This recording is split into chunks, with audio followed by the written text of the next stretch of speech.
Story, pages 5 and 6. I became an unwelcome hanger-on at brokerage places. Liquor ceased to be a luxury. It became a necessity.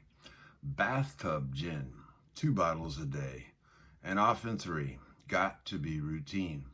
Sometimes a small deal would net a few $100s and I would pay my bills at the bars and delicatessens. This went on endlessly, and I began to waken very early in the morning, shaking violently. A tumbler full of gin, followed by 3.5 bottles of beer, would be required if I were to eat any breakfast. Nevertheless, I still thought I could control the situation, and there were periods of sobriety which renewed my wife's hopes. Gradually, things got worse. The house was taken over by the mortgage holder. My mother-in-law died. My wife and father-in-law became ill. Then I got a promising business opportunity. Stocks were at the low point of 1932, and I had somehow formed a group to buy. I was to share generously in the profits. Then I went on a prodigious bender, and the chance vanished. I woke up.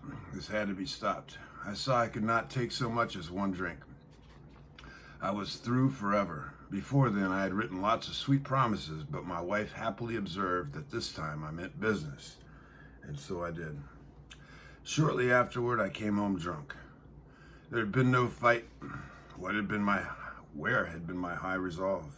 I simply didn't know. It hadn't even come to mind. Someone had pushed a drink my way and I had taken it. Was I crazy? I began to wonder. For such an appalling lack of perspective seemed near being just that. Renewing my resolve, I tried again. Some time passed, and confidence began to be replaced by cocksureness.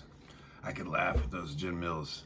Now I had what it takes. One day I walked into a cafe to telephone. In no time, I was beating on the bar, asking myself how it happened. As the whiskey rose to my head, I told myself I would manage better next time. But I might as well get good and drunk then. And I did. The remorse, horror, and hopelessness of the next morning are unforgettable. The courage to do battle was not there.